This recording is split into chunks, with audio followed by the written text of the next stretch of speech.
Hey, I was in a bar just the other day and a great, big, fat, ugly woman came up to me and she said, "Are you ever cute?" And I said, "Oh, she said, you really are cute. Can I have your number?" And I said, "Hey, you got a pen?"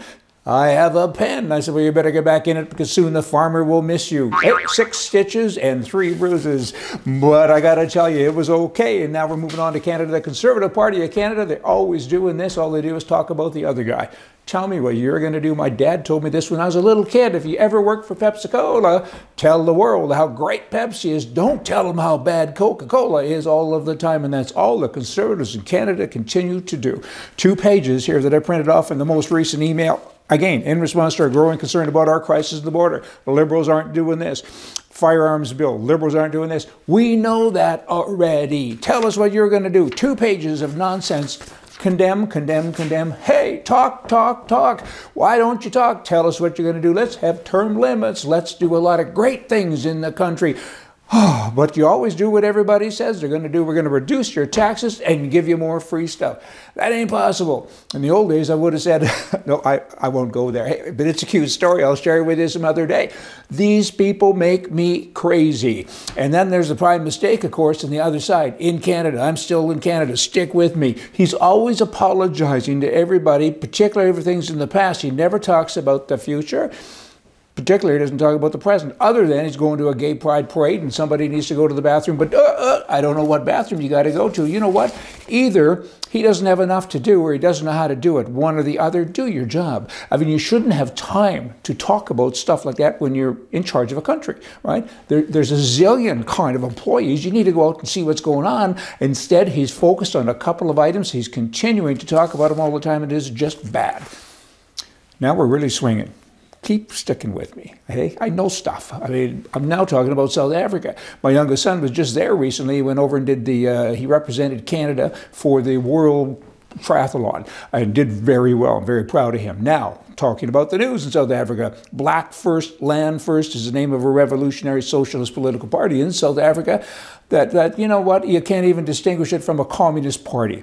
But these guys are so vocal and they're saying, hey, you're white, got to put you down. They're killing white people. They're taking their land away. And this leader goes on to say this: I have aspirations to kill white people, and this must be achieved. White's not a good color lately in a lot of places, and even the white people who are in countries that are in charge of white people and other people don't like white people. Are you able to process all that? I'm talking now about the Canadian Prime Minister and others. Now, let's talk about religion, okay? How would you like it if I opened up an ice cream chain across Canada, still in Canada, and I'm going to name it Sweet Mohammed? How do you feel about that? Well, firstly, there's a law that says I can't do that because there's special protections for Muslims that are not available to the rest of the nation with regard to religion. But if I did that, there would kind of be an uproar. Right? However, there is an ice cream shop. It's called Sweet Jesus Ice Cream. It's a chain. I think there's about 24 stores now. They're opening it up across the country, and there's no outcry other than from small groups, and the mainstream press, doesn't talk about it. I don't think that's very nice. I mean, how is it that a business can mock the name of Jesus Christ? Aren't there any standards for business licensing? I mean, really? Contempt and ridicule. And again, you got the prime mistake running around talking about gay pride parades and everything else. He says he's a Catholic, doesn't do anything that the Pope tells him to do, but that's another story with regard to abortions and so on. But this is kind of serious stuff. Sweet Jesus Ice Cream. I Google it, look up their website. I mean, and then, run off and get a license and open up one beside it called Sweet Mohammed's Ice Cream and see how you do. Maybe things aren't fair, do you think? A high-risk sex offender has been released to live in Surrey, BC, but now he can kind of live anywhere and everywhere and nobody will tell you where he's living. His name is Jeffrey Goddard. He's 28 years old.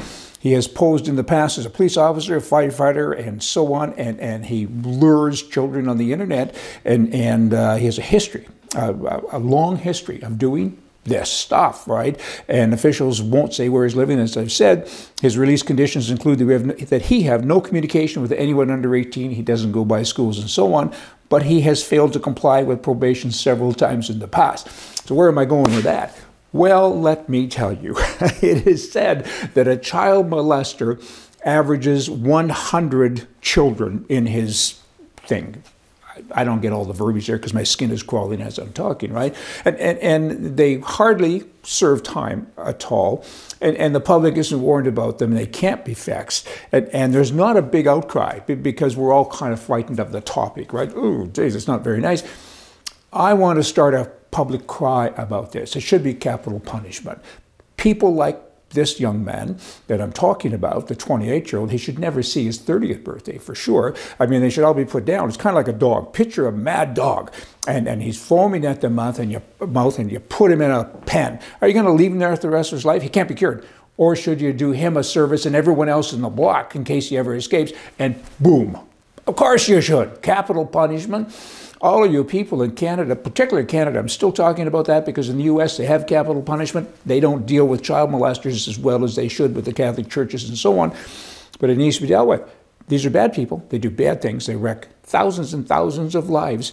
Each person wrecks thousands of lives. Thousands of lives. For heaven's sakes, kill this person. Hey, y'all come back. See ya.